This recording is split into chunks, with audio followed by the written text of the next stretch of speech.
Now, let's dive into today's story. Chapter 1. The Foundation of Betrayal.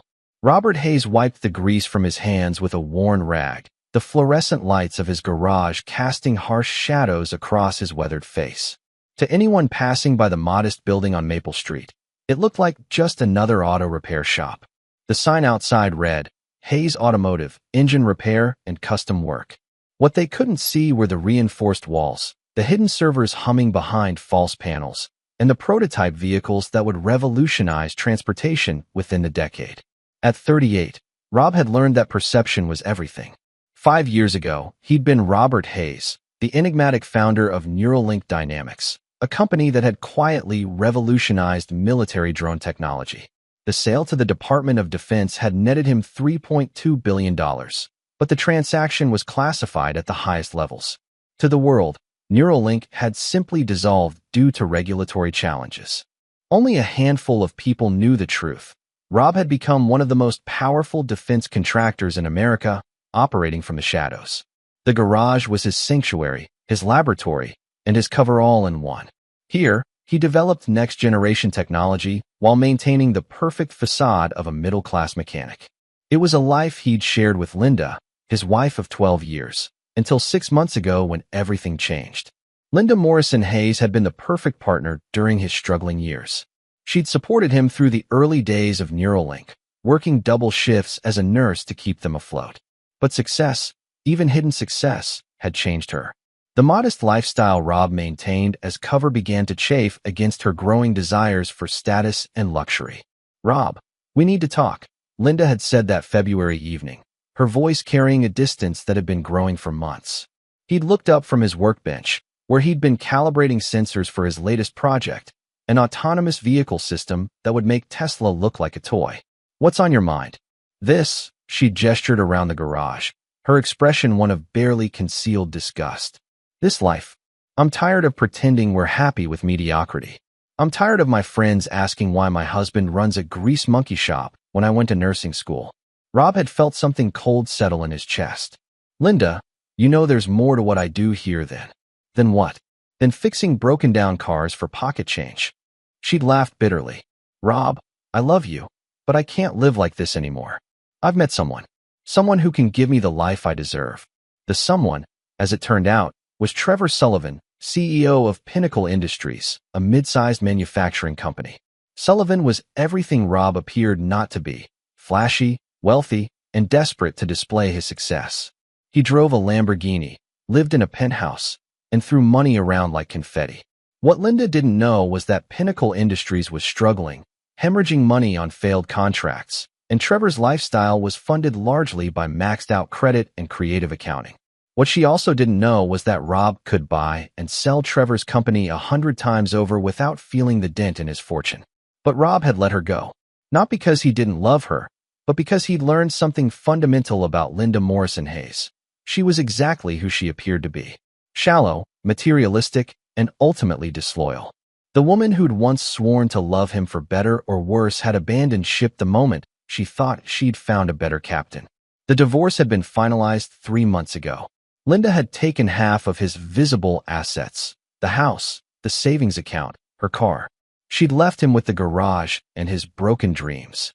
If she'd known she was walking away from a fortune worth more than most small countries' GDP, she might have reconsidered. But Rob had made sure she never would. Now, as he worked on what appeared to be a simple engine rebuild, but was actually a prototype hydrogen-electric hybrid that would revolutionize clean energy, Rob planned. He'd spent 3 months gathering intelligence on Trevor Sullivan and his business practices. He'd identified weaknesses, pressure points, and opportunities. The game was about to begin, and Rob had always been very good at games. His secure phone buzzed with an encrypted message from Henry Caldwell, one of the few people who knew Rob's true identity. Henry was old money, a billionaire who'd inherited his fortune and multiplied it through shrewd investments. More importantly, he was Rob's silent partner in several ventures and had become something of a mentor. Charity auction next month. Pinnacle Industries is a major sponsor. Time to come out and play. Rob smiled for the first time in weeks. Henry knew about Linda and Trevor. He also knew that Rob never forgot a betrayal and never forgave one. The charity auction would be perfect, public, prestigious, and exactly the kind of event where Trevor would parade Linda around like a trophy. The game was about to begin, and Rob Hayes had spent 3 months loading the dice. Chapter 2. The Art of War. 3 weeks before the charity auction, Rob sat in the back corner of Milano's, an upscale restaurant downtown, watching Linda and Trevor through the large windows. They were celebrating something. Trevor's boisterous laughter and Linda's excited gestures made that clear. Rob sipped his coffee and activated the recording device hidden in his watch, a piece of technology that would make the CIA jealous. Linda looked different. Her brown hair was now platinum blonde, styled in an expensive cut that probably cost more than most people's monthly rent. She wore a designer dress that Rob recognized from a Nordstrom catalog, $2, $800, well beyond what she could afford on her nurse's salary. Trevor was funding her new lifestyle, just as Rob had expected. What they were celebrating became clear when Trevor pulled out a small velvet box. Even from his distant vantage point, Rob could see the oversized diamond ring. Linda's delighted squeal carried across the restaurant as she threw her arms around Trevor's neck. Rob felt nothing. No jealousy, no pain, no regret. Linda had made her choice, and soon she would live with the consequences. He'd spent the last 3 weeks not just planning revenge, but building the foundation for Trevor's total destruction. The first phase had been information gathering. Rob's network of contacts in the intelligence community, relationships built during his time developing classified technology, had provided him with everything he needed to know about Trevor Sullivan. The man was exactly what he appeared to be: ambitious, arrogant, and completely out of his depth. Pinnacle Industries was indeed struggling. Trevor had inherited the company from his father, but lacked the business acumen to run it effectively. He'd been covering losses with creative financing, delaying payments to suppliers, and using company funds for personal expenses. None of it was technically illegal, but it painted a picture of a man living beyond his means. More importantly, Rob had discovered Trevor's weakness, his desperate need for approval and status. The man would do anything to be seen as successful, even if it meant mortgaging his future. That's where Phase 2 came in. Rob had spent 2 weeks establishing Michael Torres, a fictional investment consultant representing a consortium of international investors interested in manufacturing companies like Pinnacle. Michael Torres had an impeccable background, glowing references, and most importantly, access to capital. All of it was fabricated, but the fabrication was perfect. Torres had approached Trevor through intermediaries, expressing interest in a potential partnership. The carrot was irresistible: a $50 million investment in exchange for a minority stake in Pinnacle Industries. For Trevor, it was salvation. For Rob, it was the rope Trevor would use to hang himself. The meeting had been scheduled for tomorrow at Pinnacle's headquarters. Rob, disguised as Torres with subtle prosthetics and a different hairstyle, would present Trevor with an opportunity that seemed too good to be true. Because it was. But first, Rob had one more piece of intelligence to gather. He activated the directional microphone hidden in his collar, another piece of classified technology that could isolate conversations from 50 yards away. Linda's voice came through clearly. "Can't believe how different everything is now. I mean, look at this ring. Rob never would have bought me something like this. He was always so cheap, always talking about being practical." Trevor's laugh was ugly. "Practical? That's one way to put it. I still can't believe you were married to a grease monkey for 12 years. What were you thinking?" "I thought I loved him," Linda said, twirling the ring on her finger. "But love doesn't pay for nice things, does it? Love doesn't get you into the country club or buy you a house in the hills." "Well, you're with a real man now," Trevor said, his voice thick with arrogance. "Someone who knows how to provide for his woman. Someone who's actually accomplished something with his life." Rob turned off the microphone. He'd heard enough. Linda hadn't just left him for money. She actively despised the life they'd built together. The woman he'd loved, supported, and trusted had not only betrayed him, but was now publicly mocking him. The cold calculation that had made Rob successful in business now focused entirely on revenge. Linda and Trevor thought they were living a fairy tale. Rob was about to turn it into a nightmare. His phone buzzed with a message from one of his contacts at the Pentagon. "Torres' identity is locked and loaded. Credit history, background checks, references, everything will pass any scrutiny. The money trail is clean and untraceable. Good hunting." Rob smiled and left a 20 on the table. "Tomorrow, He would meet Trevor Sullivan as Michael Torres. In 3 weeks, he would reveal himself at the charity auction as Robert Hayes, the billionaire defense contractor. But tonight, he had one more preparation to make. He drove to a storage facility across town, using a key card to access a climate-controlled unit. Inside were the remnants of his old life: awards from the Department of Defense, photographs with senators and generals, newspaper clippings from the few times Neuralink had received public recognition before going dark. But more importantly, there were the contracts. Signed agreements worth hundreds of millions of dollars for ongoing projects. Purchase orders from NATO allies. Patent filings that would reshape multiple industries. Rob selected a few key documents and placed them in a briefcase. At the charity auction, when Henry Caldwell called him Sir CEO, these would be his proof. Not that he needed to prove anything to Linda or Trevor. By then, their world would already be collapsing around them. He locked the storage unit and drove home to his modest apartment above the garage. Tomorrow, the game would begin in earnest. And Robert Hayes had never lost a game that mattered. Chapter 3. The Trap Springs. The Pinnacle Industries headquarters was a gleaming glass tower that projected exactly the image Trevor Sullivan wanted: success, power, and prosperity. What it actually represented was a company burning through cash to maintain appearances.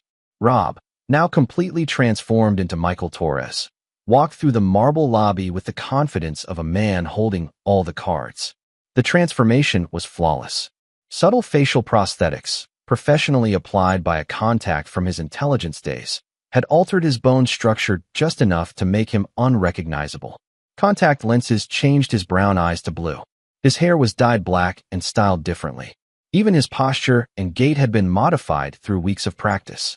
"Mr. Torres, welcome to Pinnacle Industries." Trevor's secretary, a nervous woman in her 50s, greeted him. "Mr. Sullivan is ready to see you." Rob followed her to the top floor, noting the expensive artwork and furniture that decorated the offices. Everything screamed of a company trying too hard to look successful. It was exactly what he'd expected.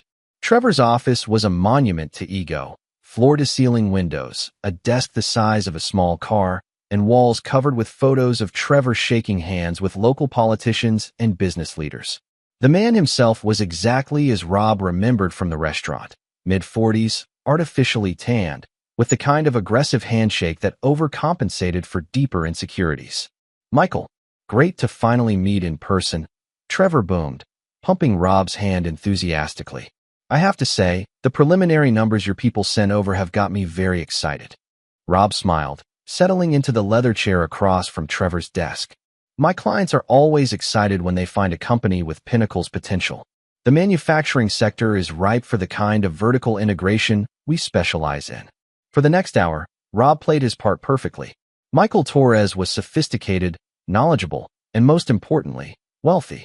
He spoke about international markets, supply chain optimization, and manufacturing efficiency with the kind of expertise that came from years of running a successful technology company.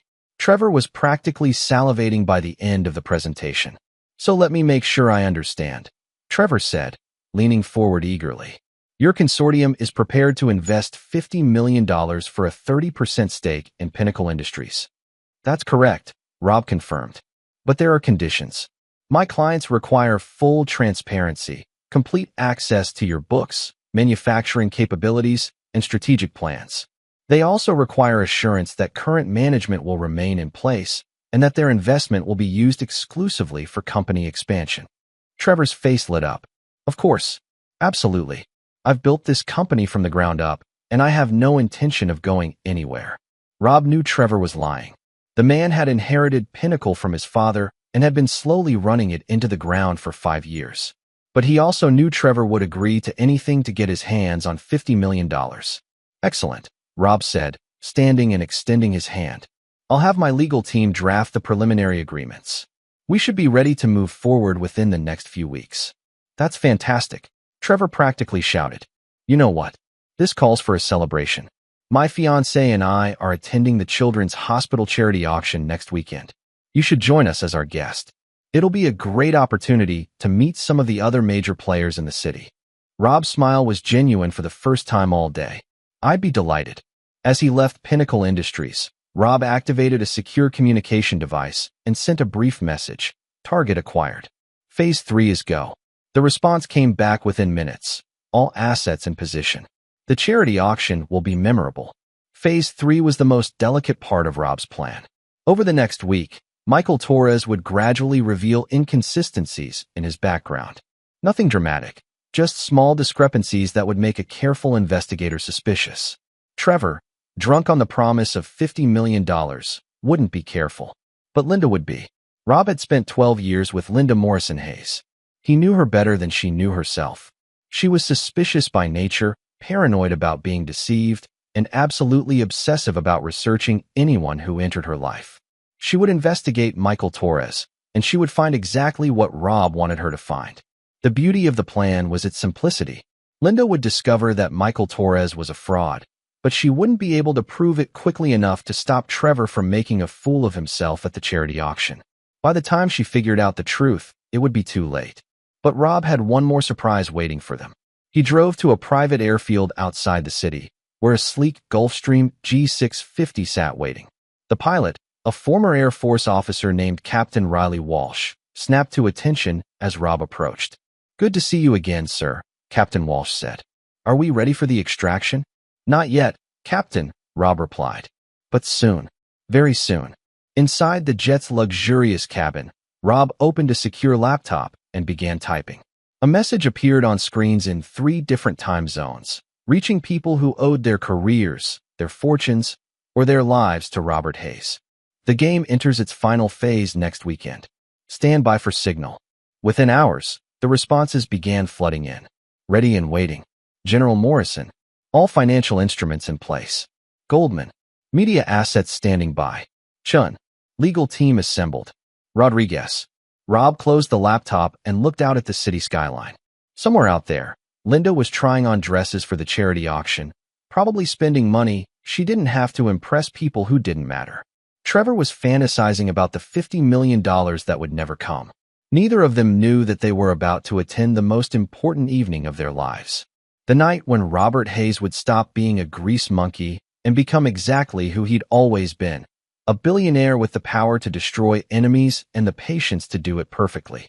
The charity auction was 6 days away. Rob had waited 6 months for his revenge. He could wait 6 more days. Chapter 4. The Shadow Network.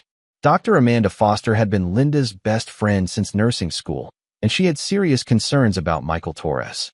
Sitting in her pristine home office 3 days before the charity auction, Linda scrolled through the background check she'd commissioned from a private investigator. "Look at this, Amanda," Linda said, pointing to her laptop screen. "Everything about this Torres guy checks out, but something feels off. His business registration in Delaware is only 6 months old. His previous company supposedly dissolved due to regulatory issues, but there's no record of what those issues were." Amanda, a sharp woman who'd built a successful medical practice through careful attention to detail, frowned at the information. "Why are you so worried? Trevor seems thrilled about the investment." "That's exactly why I'm worried," Linda said. "Trevor sees dollar signs and stops thinking clearly. Remember that disaster with the Chinese manufacturing contract? He nearly bankrupted Pinnacle because he didn't do his due diligence." What Linda didn't know was that Rob had anticipated her investigation. Every piece of concerning information she'd found had been carefully planted. The Delaware registration, the mysterious dissolved company, the gaps in Torres's employment history, all of it was designed to make her suspicious without giving her enough concrete evidence to prove fraud. Meanwhile, across the city, Rob was implementing the most crucial phase of his plan. The abandoned warehouse in the industrial district looked like every other failed business in the area. But inside, it hummed with activity. Banks of computers lined the walls, each one monitored by specialists in cybersecurity, financial investigation, and information warfare. This was Rob's war room, staffed by former military intelligence officers who'd worked for him on classified projects. "Status report," Rob said as he entered the main operations center. Colonel Sarah Martinez, his former liaison with the Pentagon, looked up from a bank of monitors displaying financial data. "Operation Pinnacle is proceeding on schedule. We've identified every debt, every obligation, and every vulnerability in Sullivan's business empire." "What about the personal side?" "Even better. Martinez replied with a grim smile. Sullivan's been using company credit cards for personal expenses for 3 years. His mortgage is underwater, and he's carrying $200,000 in personal debt. The engagement ring he bought for your ex-wife? Charged to Pinnacle's marketing budget.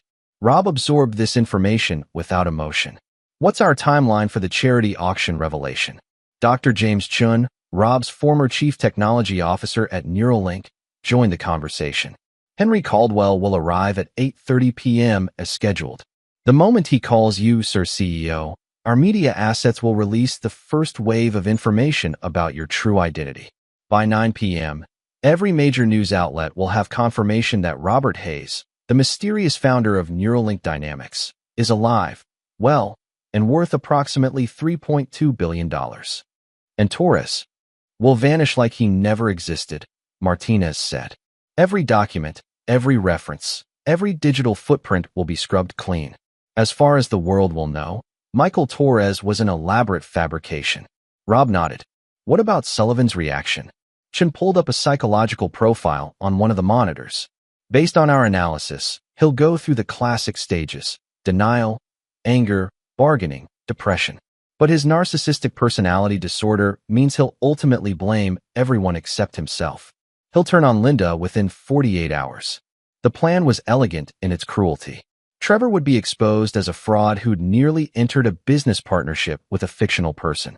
The humiliation would destroy his credibility, tank Pinnacle's stock price, and trigger the debt collection that would cost him everything. More importantly, it would reveal to Linda exactly what kind of man she'd left Rob for. But Rob had saved the most devastating revelation for last. Martinez, show me the surveillance footage from last night. The monitor displayed crystal-clear video of Trevor entering an upscale hotel with a woman who definitely wasn't Linda. The timestamp showed 11:30 p.m., while social media posts confirmed Linda was at her book club until midnight. Name: Rebecca Thorne, Martinez replied. Sullivan's former secretary. He's been seeing her for 8 months, including the entire time he's been with Linda. Rob felt a cold satisfaction settle in his chest. Trevor Sullivan wasn't just a fraud and a poor businessman. He was also a cheater. Linda had left her loyal husband for a man who was already betraying her. I want this released 48 hours after the charity auction, Rob ordered. Give Linda time to process the financial humiliation first. Then show her what kind of man she really chose. His secure phone buzzed with an encrypted message from Henry Caldwell. Confirmed for tomorrow night. The guest list reads like a who's who of American power. Your entrance will be memorable. Rob smiled. The charity auction guest list included senators, federal judges, Fortune 500 CEOs, and foreign ambassadors. When Henry Caldwell revealed Rob's true identity in front of this audience, the story would explode across every media platform simultaneously. But there was one more element to coordinate. Chun, what's the status on the Neuralink demonstration? Ready for deployment, Chun replied. The autonomous vehicle system is loaded and waiting in the garage. When the media asks for proof of your technological capabilities, we'll have a live demonstration that will make Tesla look like a toy company.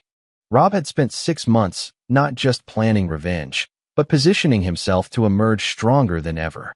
The charity auction would serve as his reintroduction to the world, backed by technology so advanced it would immediately establish him as a major player in multiple industries. Timeline for Linda's financial situation. Interesting development there, Martinez said. Our investigation shows she's been spending money she doesn't have, assuming Trevor will cover her debts.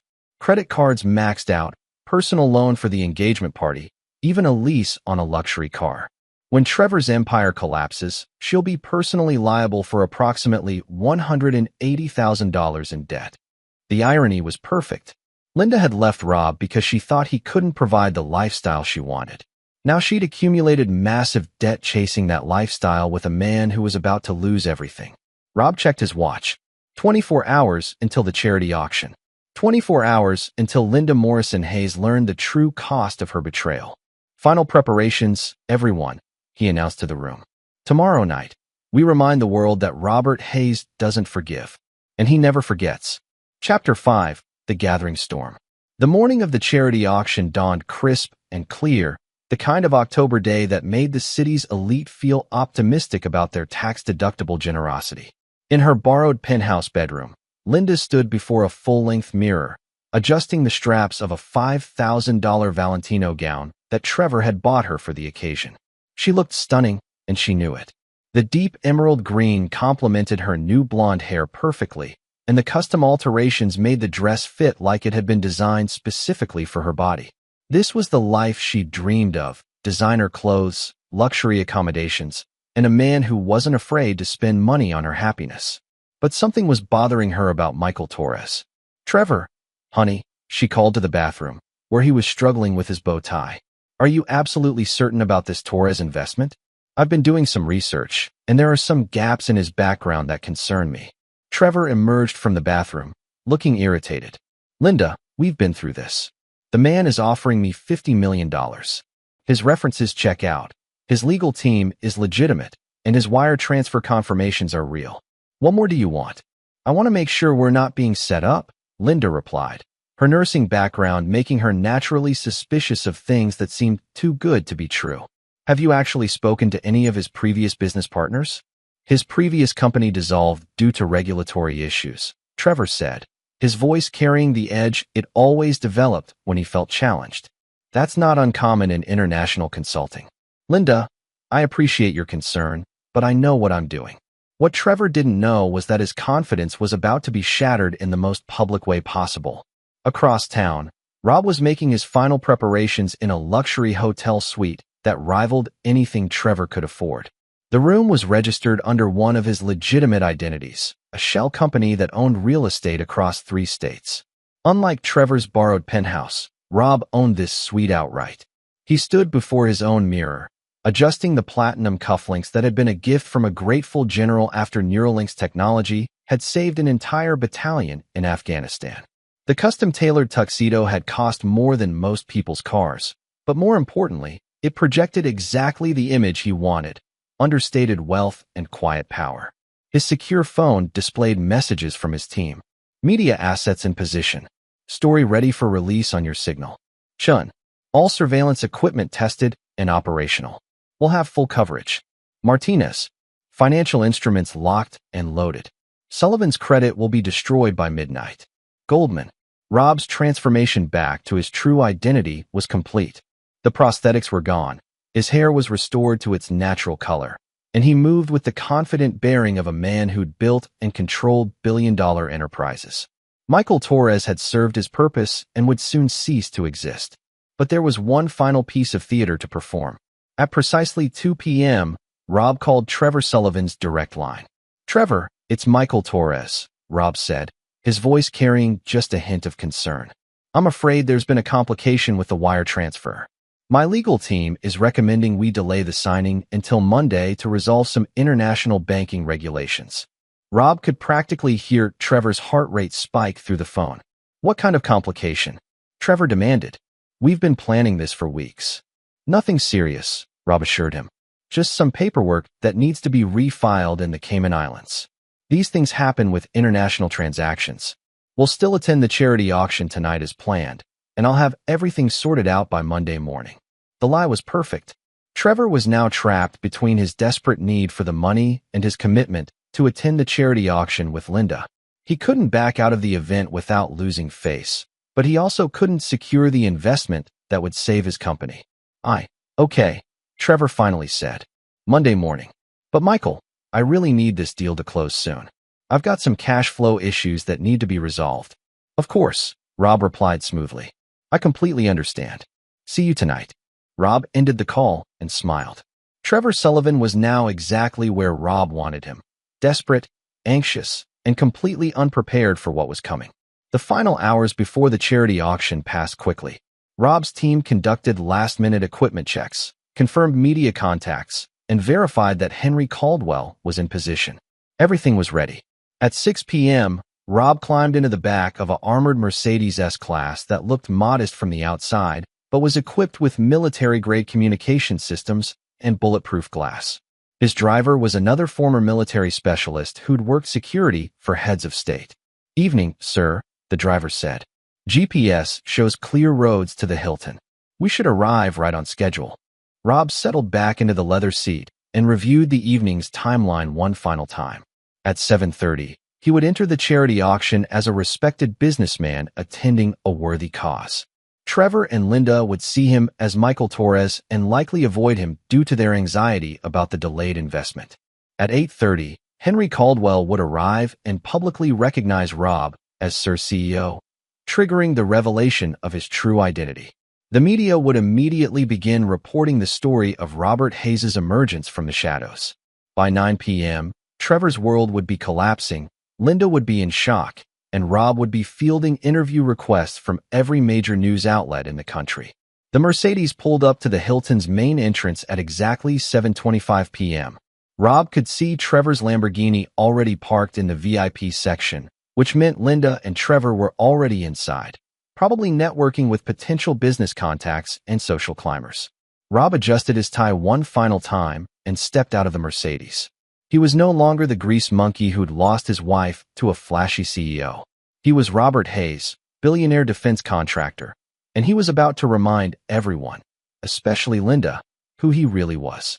The game was about to reach its climax, and Rob had never felt more alive. Chapter 6: The Mask Falls. The Grand Ballroom of the Hilton was a monument to Chicago's elite, with crystal chandeliers casting warm light over tables that cost $10,000 each to sponsor. The charity auction for Children's Hospital had drawn 400 of the city's most powerful people, creating the perfect stage for what was about to unfold. Linda felt out of place despite her expensive gown. The other women moved through the crowd with the kind of effortless confidence that came from being born into wealth, while Linda had to remind herself to hold her wine glass correctly and not laugh too loudly at cocktail party conversation.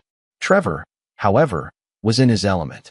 He worked the room like a politician, shaking hands, slapping backs, and name-dropping his way through conversations about yacht clubs and private school enrollment.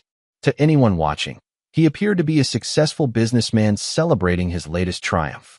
"Darling," he said, sliding up to Linda with his third scotch of the evening, "I just spoke to Senator Morrison about the trade delegation to Southeast Asia. He thinks Pinnacle would be perfect for the manufacturing component." Linda smiled and nodded, but her attention was focused on the entrance. She'd spotted Michael Torres entering alone, looking completely different from the man she'd researched. Gone was the slightly nervous energy she detected during their brief meeting at Trevor's office. This version of Torres moved like a man who owned the room. "Trevor," she said quietly, "doesn't Torres look different to you?" Trevor glanced toward the entrance and shrugged. "He looks fine to me. Rich guys all look the same in tuxedos." "What?" Before Linda could answer, their attention was drawn to a commotion near the auction stage. A woman in a red evening gown was arguing with security about seating arrangements, her voice carrying across the ballroom despite her obvious attempts to keep the conversation private. "I don't care what the chart says," the woman was saying. "My husband specifically requested table 12, and that's where we're sitting." Linda recognized her as Rebecca Thorne, Trevor's former secretary who'd left Pinnacle 6 months ago for better opportunities. What struck Linda as odd was seeing Rebecca at a charity auction that cost $1,000 per ticket, especially since she'd been making $35,000 a year as a secretary. More troubling was the fact that Rebecca kept glancing in Trevor's direction, but Trevor seemed to be deliberately avoiding eye contact with her. "Trevor," Linda said carefully, "isn't that Rebecca Thorne? Your old secretary?" Trevor's face went pale, and he quickly turned away from Rebecca's direction. Yes, I think so. Small world. She must be here with someone." But Linda's nursing training had taught her to read people's physical responses to stress, and every sign pointed to Trevor being deeply uncomfortable about Rebecca's presence. His hands were shaking slightly, he was sweating despite the air conditioning, and he kept looking toward the exit like he was planning an escape route. Before Linda could pursue the subject, a murmur rippled through the crowd as someone important entered the ballroom. Linda turned to see an elderly man in an impeccable tuxedo making his way through the crowd, with people practically bowing as he passed. "Who is that?" Linda whispered. "Henry Caldwell," Trevor replied, his voice filled with awe. "Old money. Real old money. His family's been wealthy since before the Civil War. He's worth maybe $8 billion, but he keeps a low profile." Linda watched as Caldwell moved through the crowd with the kind of quiet authority that came from never having to prove anything to anyone. What caught her attention was that he seemed to be scanning the room, looking for someone specific. His gaze settled on Michael Torres. "Ladies and gentlemen," the auction host announced, "if you could please take your seats, we'll begin this evening's program." As the crowd moved toward their assigned tables, Linda noticed that Caldwell was walking directly toward Torres. The two men's eyes met across the ballroom, and something passed between them, a look of recognition that suggested they knew each other far better than business acquaintances. Linda grabbed Trevor's arm. "Did you know Torres and Caldwell were acquainted?" Trevor looked confused. "What? No, that's impossible. Torres is an international consultant. Caldwell deals in domestic investments and old family money. They wouldn't move in the same circles." But as they watched, Henry Caldwell approached Torres with a warm smile and extended his hand. The conversation was too far away to hear, but their body language suggested familiarity, respect, and something else that Linda couldn't quite identify. Then Caldwell raised his voice, just loud enough for the nearby tables to hear. "Sir CEO, I didn't expect you here tonight." The words hit Linda like a physical blow. "Sir CEO, that wasn't how you addressed an international consultant. That was how you addressed someone in a position of significant corporate power." Trevor had gone completely white. "That's impossible," he whispered. "Torres isn't a CEO. He's a consultant representing a consortium of investors." But as Linda watched, Torres's entire demeanor changed. Gone was the slightly deferential manner of a man seeking to make a deal. In its place was the confident bearing of someone accustomed to being the most powerful person in any room. Torres, if that was even his real name, smiled at something Caldwell said, then began walking toward their table with purposeful strides. "Trevor," Linda said urgently, "I think we need to leave. Right now." But it was too late. The man they knew as Michael Torres was standing beside their table, his blue eyes that Linda now realized looked oddly familiar, fixed on Trevor with an expression of cold amusement.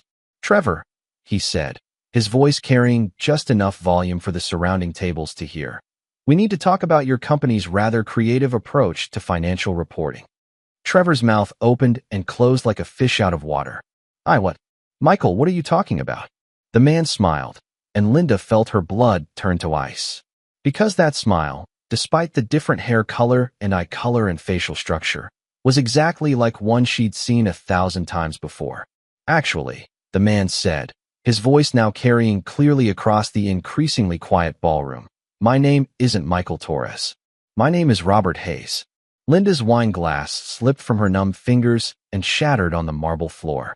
Around them, conversations died as people turned to stare at the unfolding drama. "That's impossible," Trevor said, his voice cracking. "Robert Hayes is a grease monkey. He fixes cars. He's nobody." Robert, because Linda now knew with terrifying certainty that this was her ex-husband, laughed, and the sound sent chills down her spine. "Is that what you think?" he asked, his gaze shifting from Trevor to Linda. "That I'm nobody?" Henry Caldwell appeared beside Robert, his elderly face wearing an expression of barely contained amusement. "Ladies and gentlemen," he announced to the now silent ballroom, "allow me to properly introduce Robert Hayes, founder and CEO of Neuralink Dynamics, one of the most successful defense contractors in American history." The silence that followed was deafening. Then, like a dam bursting, the whispers began as everyone in the ballroom tried to process what they'd just heard. Linda felt the room spinning around her.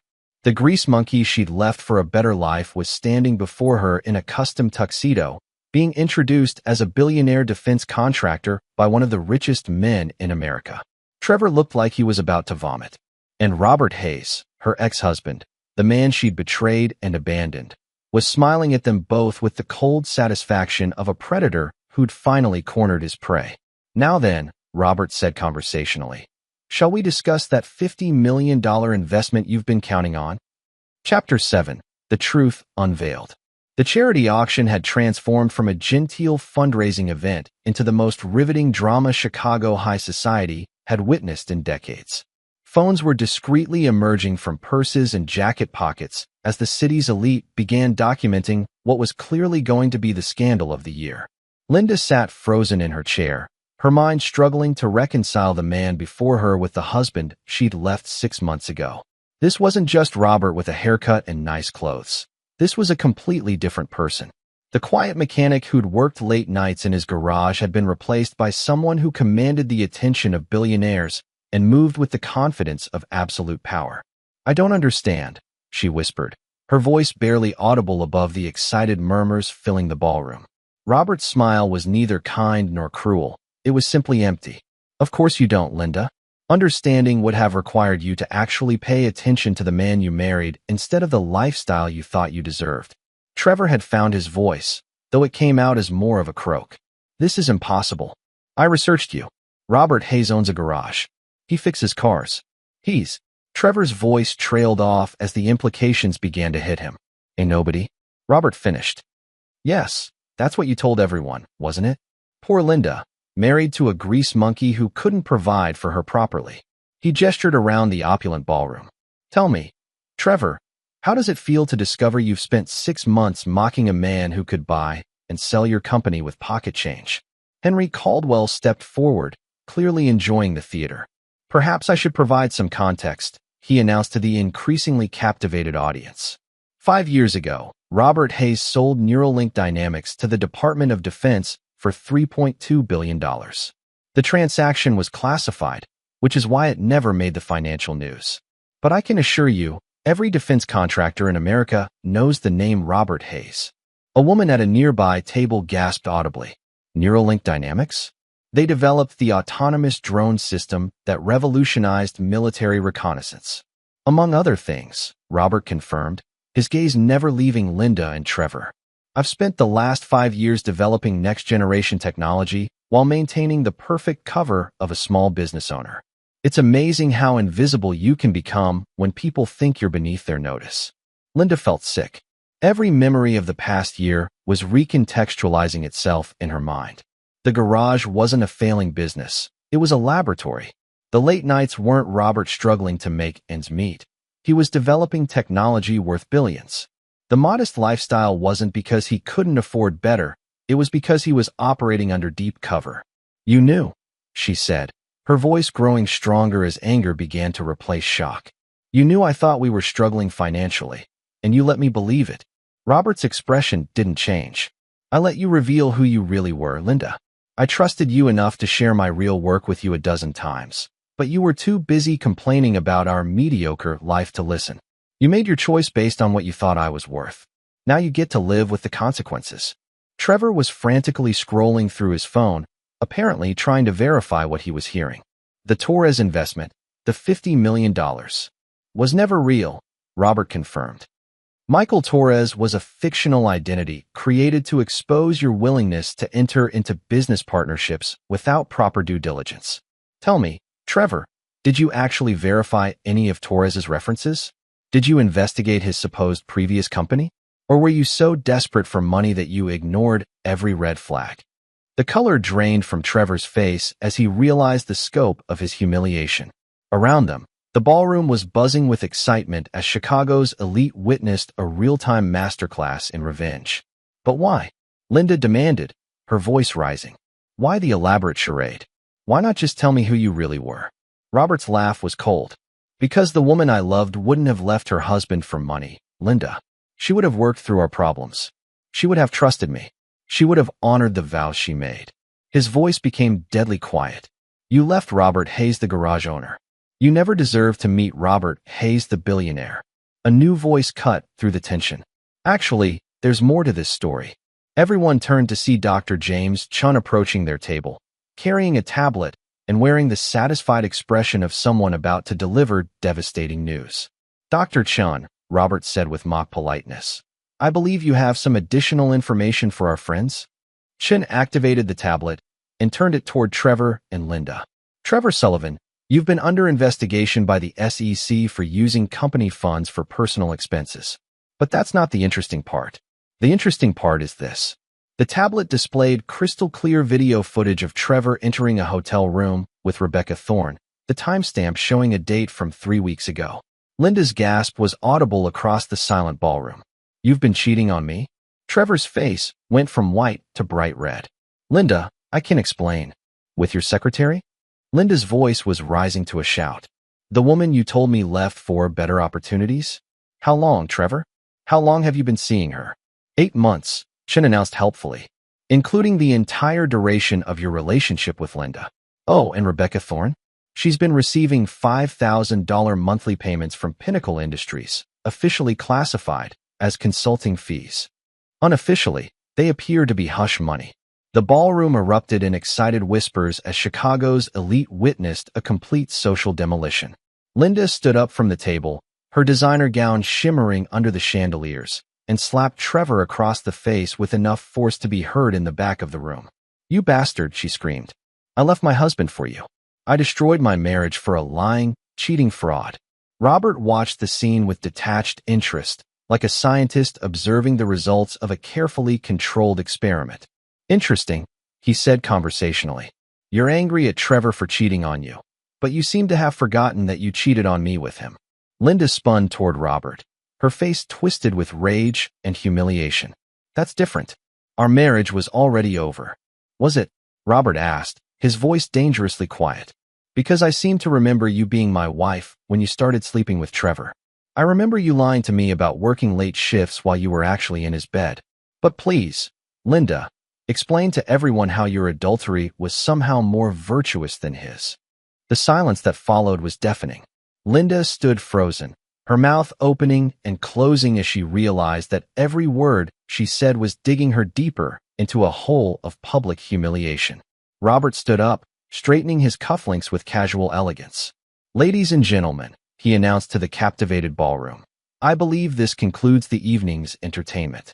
Trevor, you'll be receiving a visit from the SEC on Monday morning. Linda, you'll be receiving the bills for all those credit cards you've been maxing out while assuming Trevor would cover your debts." He paused at their table one final time, his voice carrying just enough volume for the nearby tables to hear clearly. "You both got exactly what you deserved," he said with the finality of a judge pronouncing sentence. "Each other." Robert Hayes walked away from the table with Henry Caldwell at his side, leaving behind two people whose lives had just been utterly destroyed in front of 400 witnesses. Behind him, Linda's sobs echoed through the crystal-lit ballroom as the full weight of her choices finally came crashing down. Chapter 8. The Reckoning. The morning after the charity auction, Chicago buzzed with gossip about the most spectacular public humiliation in the city's recent memory. Social media exploded with videos and photos from the event, turning Robert Hayes from an unknown garage owner into a mysterious billionaire overnight. Financial news channels were scrambling to piece together the story of Neuralink Dynamics and its enigmatic founder. Linda woke up alone in Trevor's penthouse, her head pounding from both the wine and the emotional devastation of the previous evening. Trevor had stormed out after the auction, shouting something about damage control and legal consultations. He hadn't returned, and Linda was beginning to understand that he probably wouldn't. She padded to the kitchen in her silk pajamas, another expensive purchase she couldn't afford, and made coffee with shaking hands. The morning news was already covering the story, with footage from the charity auction playing on loop. Billionaire defense contractor Robert Hayes emerged from 5 years of anonymity last night at a Chicago charity auction, revealing that his divorce and apparent financial struggles were an elaborate cover for classified military contracts worth billions. Linda muted the television and sank into the leather sofa that Trevor would probably lose within the month. Her phone had been buzzing incessantly since dawn with calls from reporters, former friends, and creditors who'd seen the news and realized she might not be able to pay her debts. The worst part wasn't the humiliation or even the financial ruin. It was the growing realization of what she'd actually lost. For 12 years, she'd been married to one of the most successful entrepreneurs in America, and she'd thrown it away because she thought he wasn't ambitious enough. Her phone rang again, this time showing her sister's number. "Maggie," Linda answered wearily. "Linda, what the hell is going on? I just saw the news about Rob. Is it true? Is he really a billionaire?" Linda closed her eyes. "Yes, it's true. And you left him for that Trevor guy? The one who's been cheating on you?" "Yes." The silence on the other end of the line stretched for nearly a minute. Finally, Maggie spoke again, her voice carefully controlled. "Linda, you are the biggest idiot who ever lived." After hanging up on her sister, Linda tried to call Rob. His old number was disconnected. She tried the garage, but got a recording saying the business was temporarily closed. Every avenue back to her former life had been sealed off. Meanwhile, Across the city, Trevor Sullivan was discovering just how quickly a reputation could be destroyed. By 9 a.m., his accountant had called to inform him that 3 major clients were canceling their contracts with Pinnacle Industries. By 10 a.m., the SEC had issued a statement that they were investigating financial irregularities at the company. By 11 a.m., Pinnacle's stock price had dropped 60%. Trevor sat in his lawyer's office, his expensive suit wrinkled from sleeping in it, trying to understand how his life had collapsed in less than 12 hours. The SEC investigation is the least of your problems, his attorney, David Kim, explained with the bedside manner of a funeral director. The real issue is the loans.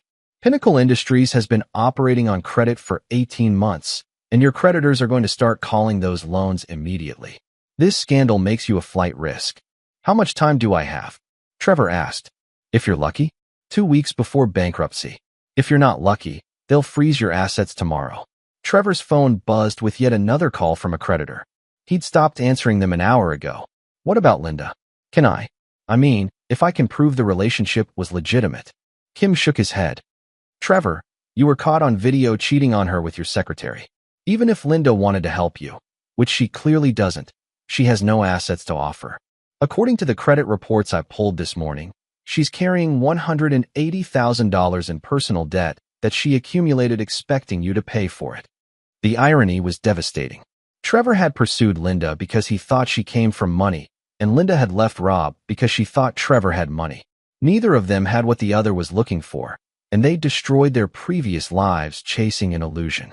At that same moment, Robert Hayes was sitting in a secure conference room at the Pentagon, surrounded by generals and defense contractors who were all eager to understand what he'd been working on during his 5 years of silence.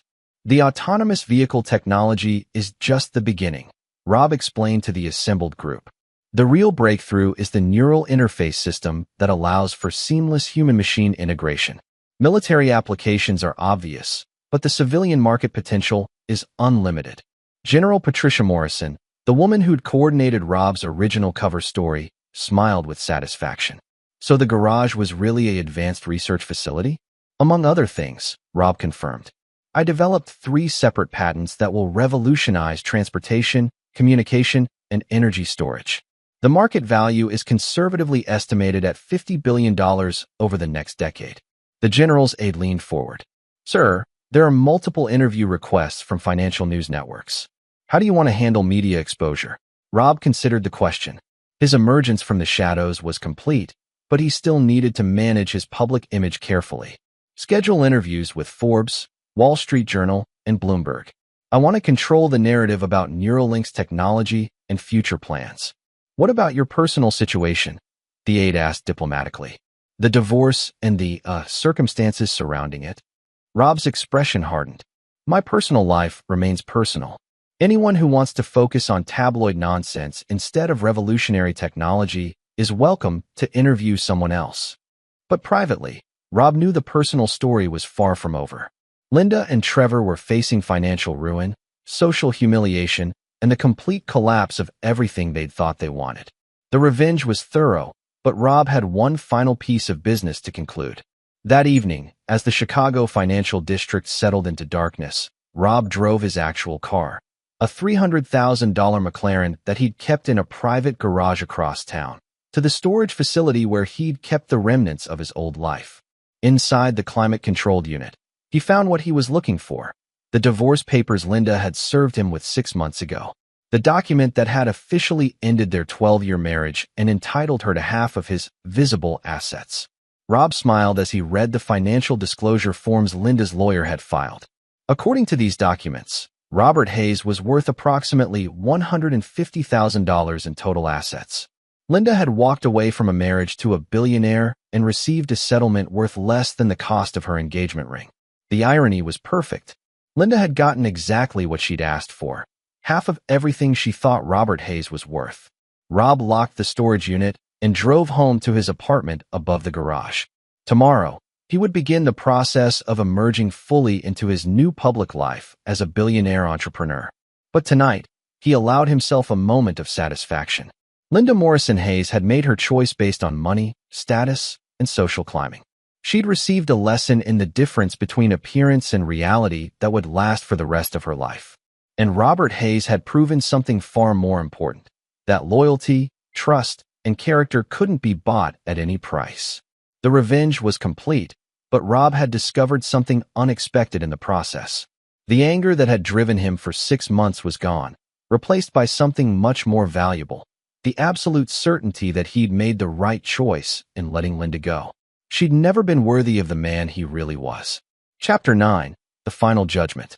6 weeks after the charity auction, the full scope of Robert Hayes' revenge had played out across Chicago like a perfectly orchestrated symphony of destruction. The city's financial district buzzed with stories of the most comprehensive takedown in recent memory, while social media chronicled every detail of Linda and Trevor's spectacular fall from grace. Trevor Sullivan's world had collapsed with mathematical precision. Pinnacle Industries had filed for bankruptcy protection within 2 weeks of the auction, its stock price eventually reaching zero. The SEC investigation had uncovered 3 years of financial irregularities, resulting in criminal charges for fraud and embezzlement. Trevor himself was facing 5 to 10 years in federal prison, assuming he could afford a competent defense attorney. The penthouse had been seized by creditors, along with the Lamborghini, the watches, and everything else that had defined Trevor's lifestyle. He was currently living in a studio apartment in Queens, working as a night manager at a 24-hour parking garage, a position he'd obtained only because the owner hadn't run a Google search on his name. Linda's situation was, if possible, even worse. The $180,000 in debt she'd accumulated had triggered a cascade of financial disasters. Her nursing license was under review due to the stress-related mistakes she'd been making at work. The luxury apartment she'd rented after the charity auction had been repossessed, forcing her to move back in with her parents in their suburban split level. But the social humiliation was the cruelest punishment. Chicago's elite society had made Linda and Trevor into cautionary tales, their names synonymous with greed, betrayal, and spectacular misjudgment. Former friends crossed the street to avoid conversations, and Linda couldn't go to a grocery store without recognizing someone who'd seen the auction footage online. The irony was that Linda now understood exactly what she'd lost. The news coverage of Robert's emergence had revealed not just his wealth, but his genuine brilliance and accomplishments. She'd been married to a man who'd revolutionized military technology, created breakthrough innovations in artificial intelligence, and built relationships with the most powerful people in the world. And she'd left him because she thought he wasn't successful enough. On a cold December morning, Linda sat in her childhood bedroom, surrounded by the debris of her former life. Designer clothes hung in a closet next to teenage concert t-shirts, creating a surreal timeline of bad decisions. Her phone buzzed with another call from a debt collector, which she ignored. A soft knock on her door interrupted her misery. "Linda," her mother's voice called. "There's someone here to see you." Linda's heart jumped. For weeks, she'd been fantasizing about Rob appearing at her door, ready to forgive her and take her back. The fantasy was pathetic and she knew it, but it was the only thing that made the days bearable. She ran downstairs, not bothering to fix her hair or change out of her pajamas. But the man standing in her parents' living room wasn't Robert Hayes. "Mrs. Hayes?" the visitor said, consulting a clipboard. "I'm David Rodriguez from Hayes Legal Services. I have some documents that require your signature." Linda's mother hovered anxiously in the doorway as Linda accepted the thick manila envelope.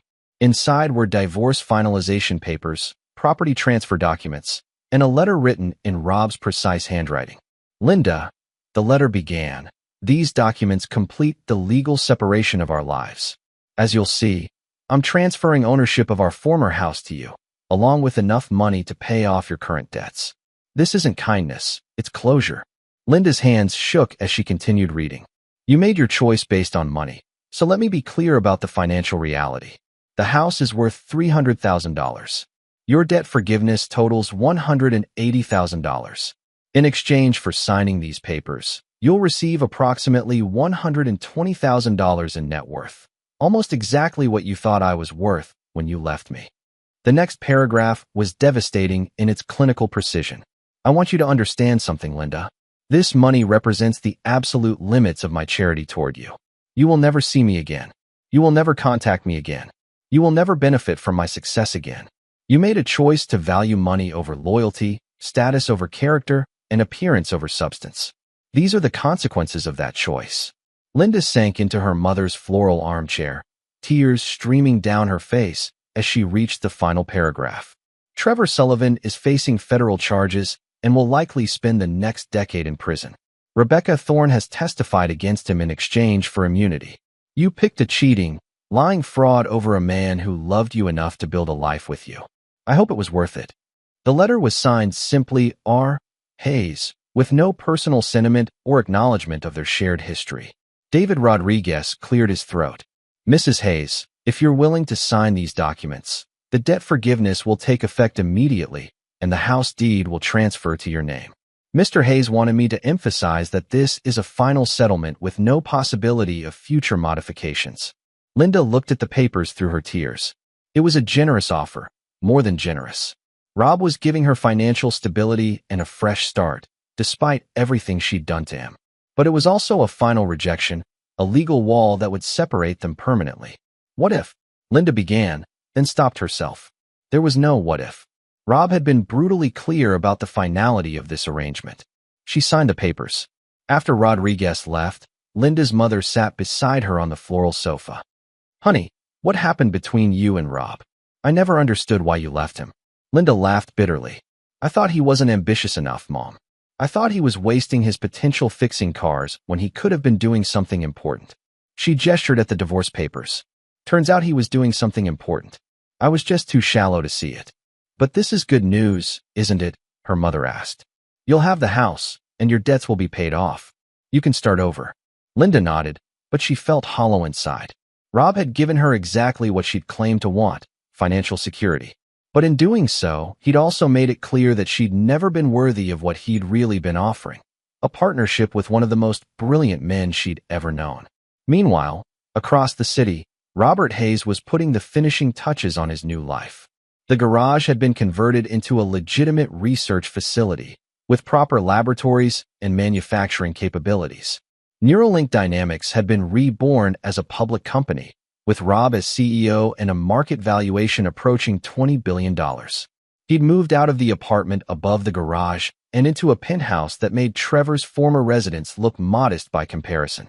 But more importantly, he'd surrounded himself with people who valued competence, loyalty, and character, qualities that Linda had never appreciated. The revenge against Linda and Trevor was complete, but Rob had discovered something unexpected in the process. The anger that had driven him for months had been replaced by something much more valuable: clarity about what kind of people deserved his trust and loyalty. Linda Morrison Hayes had revealed her true character when tested by adversity. She'd chosen money over love, status over substance, and immediate gratification over long-term partnership. The woman he'd thought he'd loved had never actually existed. As Rob stood in his new office, looking out over the Chicago skyline, he felt genuinely grateful for Linda's betrayal. She'd freed him from a marriage that was built on her fundamental misunderstanding of who he was and what he valued. His secure phone buzzed with a message from Henry Caldwell. Dinner tonight? I have someone I'd like you to meet. Brilliant, accomplished, and completely unimpressed by money. Rob smiled and typed back, looking forward to it. The Robert Hayes who'd once lost sleep over his wife's betrayal was gone. In his place was a man who understood that the best revenge wasn't destruction. It was success so complete that your enemies became irrelevant. Linda Morrison Hayes had gotten exactly what she'd asked for: a fresh start and financial security. But she'd also gotten something she hadn't expected: the absolute certainty that she'd thrown away the best thing that had ever happened to her. And Robert Hayes had gotten something even more valuable: the knowledge that he'd never make the mistake of loving someone unworthy of him again. The story was over. The lesson was learned. And Robert Hayes was finally completely free.